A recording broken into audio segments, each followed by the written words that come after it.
One thing I've noticed about the way you ask questions in our interview, when you interviewed me, but also today, and something I appreciate, and it's rare, is I think most people, when you were saying like someone assumed you were a Democrat, I think most people ask questions in order to either agree or disagree with what comes out the other person's mouth. Yeah.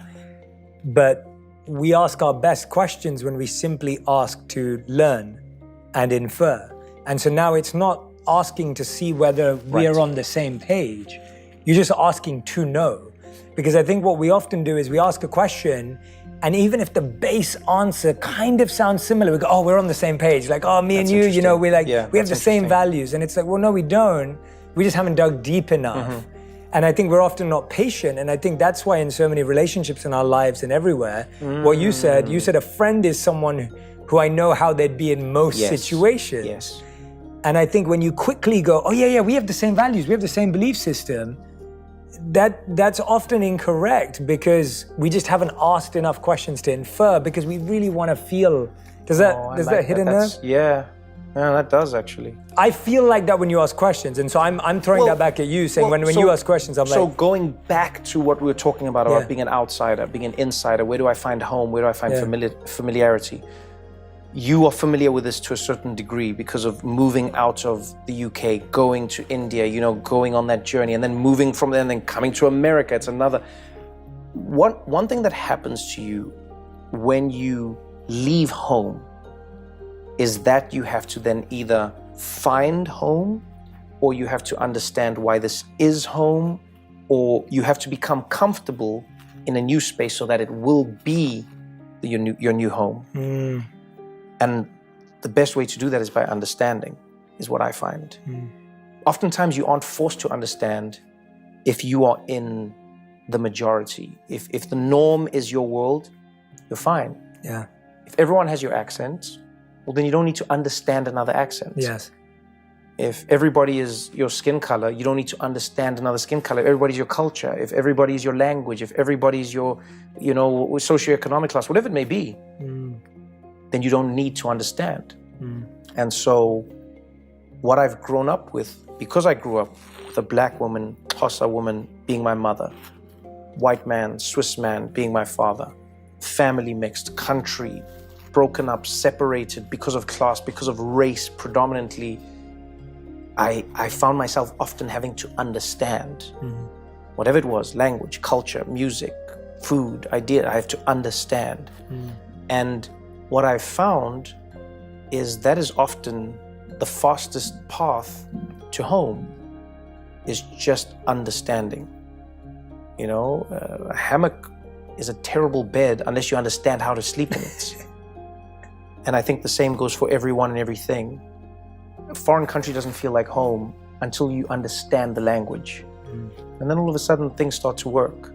Yeah. You know, so when I ask a question of you as Jay, I genuinely do it to understand, you know, because, you know, with you, I agree, and I'm genuinely trying to understand more because I know, the things I may disagree with, funny enough, more is like how I'm living my life, and I'm trying to understand more about like how you see, and then how do I, you know, it's not to agree or disagree, but more to like, oh, I need to understand this more. And then sometimes it'll be with people where I don't agree with them, so I want to understand. I see the world and it seems so clear to me. Can you explain why you don't see what I'm seeing? You know? That's oftentimes what plagues me as a person is I think we live in a world now where there are fewer and fewer experiences that we all relate to or that we've all gone through.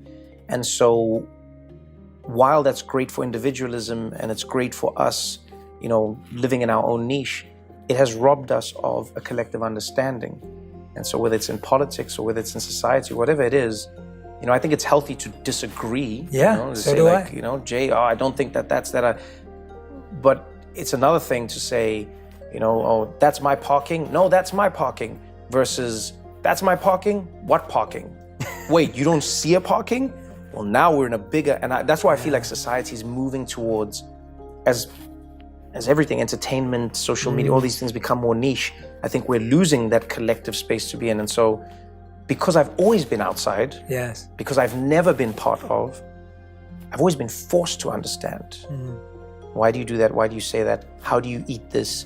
You know, so when I'm in India and I'm eating and I go, okay, can you help me understand why you use your hand the way you do? What are you trying to, okay, great. Chopsticks for the first time I have to, all these things as opposed to assuming or even not being willing to. And so maybe that's why I ask a question the way I do, is because I just don't understand why you see the world the way you do. And once I do, I now get to hold two truths. I get to see how you see the world. I get to know how I see the world. And I may augment my way of seeing it, or I'll be able to help you understand why I see it the way I do because I now understand yours. I don't think I can do that if I don't ask. Absolutely.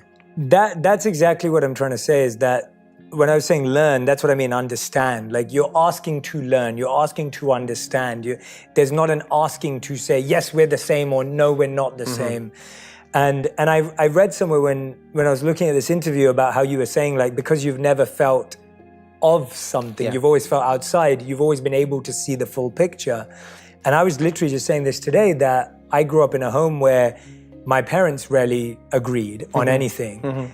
And I was always the mediator. Interesting. And so I would sit and listen to my mom, and I would understand how she felt. And then I'd sit and listen to my dad, and I always had an equal level of love and respect for them, for their individual relationship with me, even though collectively they didn't have it together.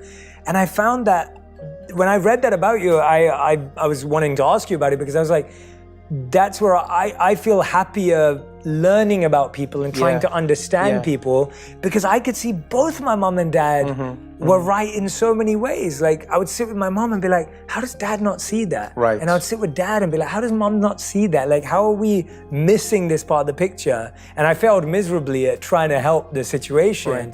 But I think that's partly why I do what I do today, because so much of me was exposed to different opinions.